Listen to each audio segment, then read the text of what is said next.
संसद में बजट इजलास के दूसरे मरहले का आज 5वां दिन था और आज फिर दोनों सदनों की कार्यवाही शुरू होते ही सत्ता पक्ष और अपोजिशन का जोरदार हंगामा शुरू हो गया, जिसके चलते सदन की कार्यवाही नहीं हो सकी। दोनों सदन को मुलतवी कर दिया गया, जिसके बाद अपोजिशन नेताओं के जरिए गांधी जी के मुजस्समे के सामने एहतजाजी मुजाहरा किया गया।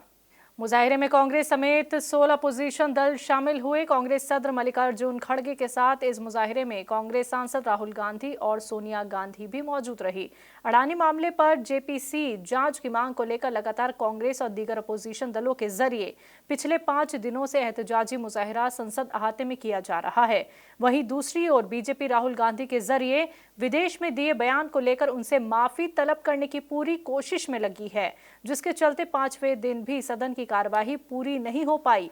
तमिलनाडु के इरोड में डेयरी किसान दूध की खरीद कीमतों को न बढ़ाने पर गैर मुअय्यना मुद्दत तक हड़ताल पर उतर आए हैं। डेयरी किसानों ने कीमतों में इजाफे की मांग को लेकर तमिलनाडु सरकार के खिलाफ एहतजाजी मुजाहरा किया। इस दौरान किसानों ने जगह जगह दूध को सड़कों पर फेंक दिया। Tamil Nadu milk producers welfare association ने ये मांग की है कि तमिलनाडु सरकार के तय काम करने वाले आवीन के जरिए खरीदे गए दूध के खरीद कीमत में 7 रुपए फी लीटर की बढ़ोतरी की जानी चाहिए।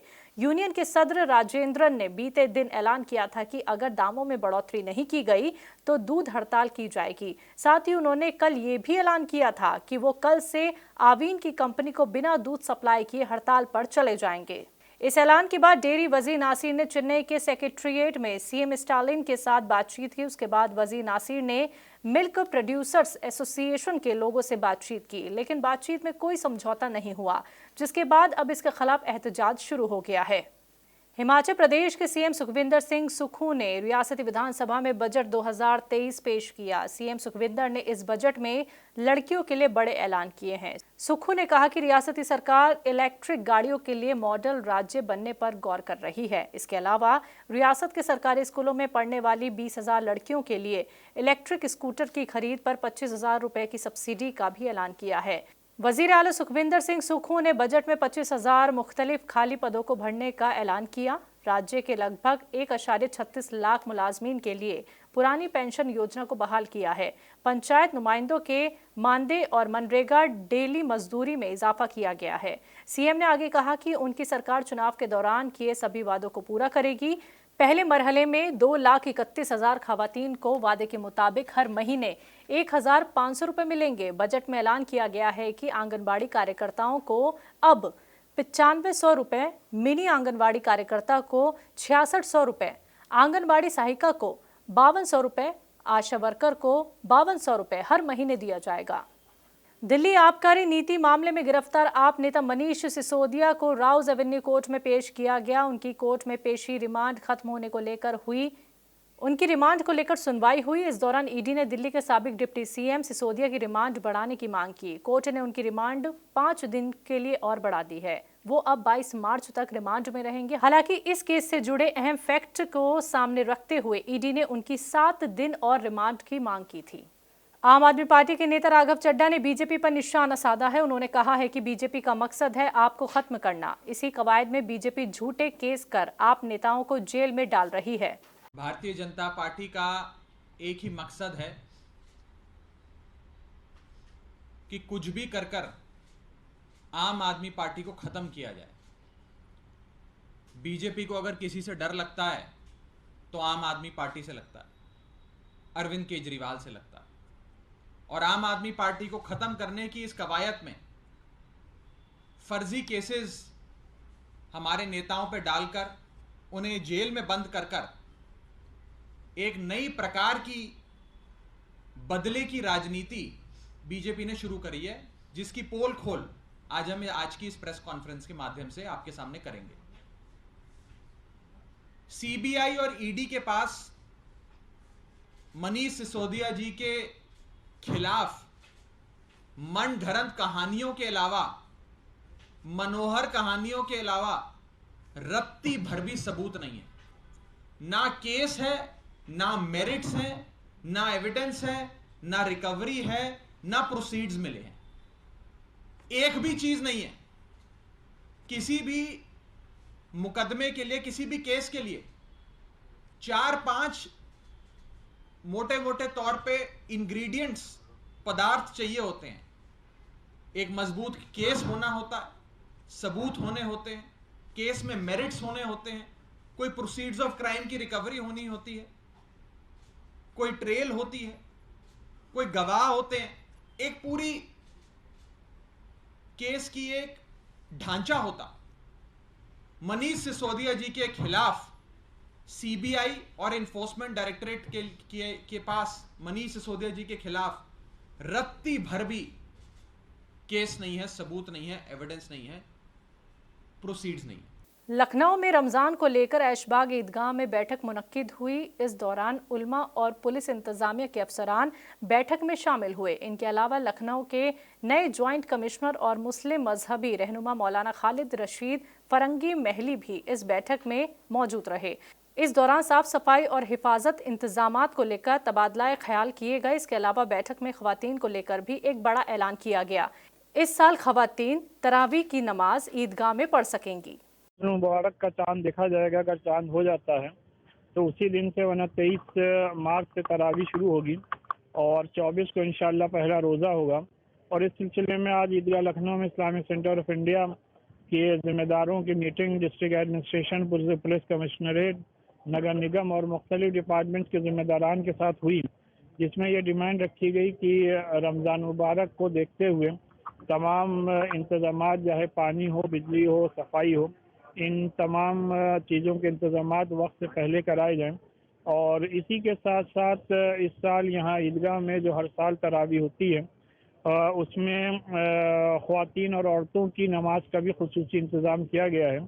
और जो कि औरतें उमूमन घरों पे तरावी पढ़ती हैं लेकिन उसमें कुरान मजीद पूरा मुकम्मल नहीं कर पाती, लिहाजा अब की पहली बार यहाँ पे रशीद बारादरी में ईदगाह में औरतें तशरीफ़ ला सकती हैं और नमाज़ पढ़ सकती हैं, जिससे कि इस मुबारक महीने में उनको भी ज़्यादा से ज़्यादा इबादत का सवाब मिले। हर साल कायम की जाती है, जिसमें कि ये फैसिलिटी दी जाती है कि लोग रोज़े, नमाज, हज, ज़कात से मुताल्लिक़ अपनी क्वेरीज़ मोबाइल के ज़रिए से या व्हाट्सएप के ज़रिए से या सोशल मीडिया के और प्लेटफॉर्म के ज़रिए से पूछ सकते हैं, क्योंकि लोग रोज़े से होते हैं तो आने जाने में उनको कोई दुश्वारी ना हो और शरई मसाइल से भी वो वाकिफ़ हों और रोज़े में भी कोई खलल वाक़ ना हो।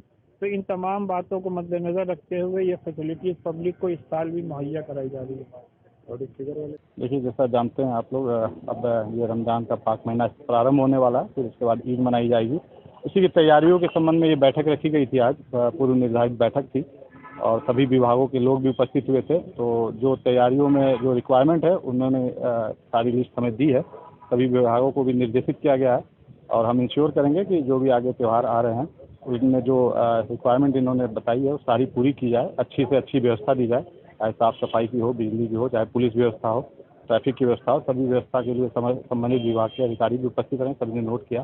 तो हम विश्वास दिलाना चाहते हैं इनको कि अच्छी व्यवस्था हम देंगे और अच्छे खुशनुमा माहौल में सभी त्योहारों को हम संपन्न करेंगे। त्यौहार हमेशा एक साथ पड़ते रहें, पूर्व में भी ऐसा आते रहे, तो हम लोगों ने उसको मिल करके और चीज़ों को व्यवस्थित करते हुए और जो भी रिक्वायरमेंट है उसकी फोर्स की डिप्लॉयमेंट से लेकर के टाइमिंग का एडजस्टमेंट भी, कई तरह की चीज़ें मौके पर डिसीजन लेकर के सकुशल सब पूर्ण कराया। तो उम्मीद करते हैं कि ये भी कंप्लीट कराएंगे। झारखंड के दारुल हुकूमत रांची में तकरीबन 25 किलोमीटर दूर इटकी नामी मकाम में वाक़ फातिमा अकेडमी में ऑल झारखंड इनामी इजलास का इनेकाद किया गया।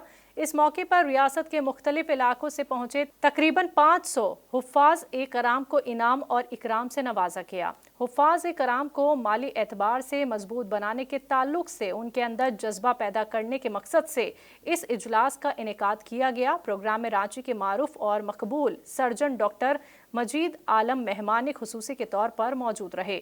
इस मौके पर बच्चों ने नातिया कलाम भी पेश किए। आज झारखंड इनामी इजलास था बराए हुफ़ाज़ कराम सन 2021, 22, 23।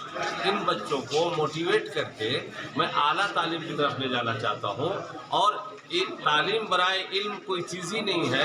मैं इनको ऐसी तालीम से जोड़ना चाहता हूँ जो उनके इकोनॉमिक्स को मजबूत कर सके। ये सबसे पहले दीनदार रहे लेकिन इनका इकोनॉमिक्स भी मजबूत रहे, ये मेरी चाह है।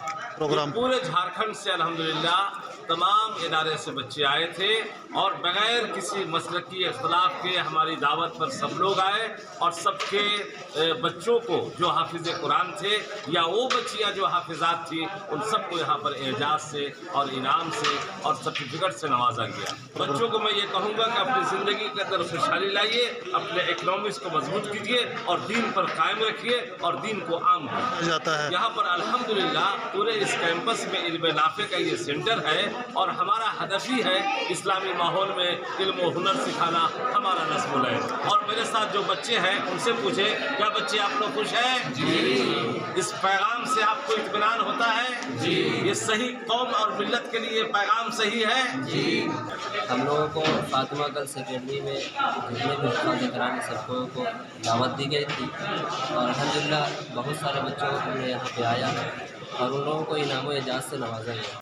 एक ही मिशन जूनी पेंशन यानी इन दिनों महाराष्ट्र की सरकारी और गैर सरकारी मुलाजमीन का एक ही मकसद है कि सरकार खत्म की गई पुरानी पेंशन स्कीम को फिर से लागू करे। पुरानी पेंशन फिर से लागू करने की मांग को लेकर आज पुणे में हजारों सरकारी मुलाजमीन सड़कों पर आ गए। हालांकि महाराष्ट्र में 14 मार्च से ही कर्मचारी बेमुद्दत हड़ताल पर हैं, जिसमें स्कूल टीचर्स, नगर निगम, जिला परिषद, सरकारी हॉस्पिटल व दीगर महकमों के मुलाजमीन शामिल हैं। आज के इस मुजाहिरे में सरकारी मुलाजमीन बड़ी तादाद में खवातीन के साथ शामिल हुए। मुजाहिरीन ने सरकार से अपील की है कि सरकार पुरानी पेंशन को फिर से लागू करे ताकि उनका मुस्तकबिल महफूज हो सके।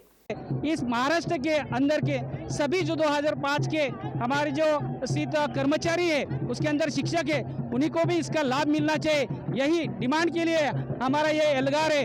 आज के ये विराट मोर्चे में हमारे पदवीधर संगठन के अध्यक्ष मोहतरम जनाब मराठे सर, इनके साथ हम तमाम टीचर पिंपरी चिंचवड़ महानगर पालिका के लेडीज और जेंट्स तमाम मीडियम के इस मोर्चे में शामिल हुए ताकि 2005 के लोगों को पेंशन के साथ साथ पुराने लोगों के भी जो मसले हैं वो हल हो जाए। क्योंकि ये गवर्नमेंट की जिम्मेदारी है कि यहाँ के बच्चों को रोजगार दे। आज इन्होंने पेंशन बंद किए कर हमारा ये पगार बंद कर सकते हैं और अगले बार आज हम आरक्षण के लिए लड़ रहे हैं, लेकिन अगर नौकरियां ही नहीं रही तो आरक्षण किससे मांगेंगे। तो इसीलिए आने वाली पीढ़ी के लिए, आने वाले 10, 15, 50 सालों के भविष्य के लिए आज ये हमने यलगार मोर्चा किया है।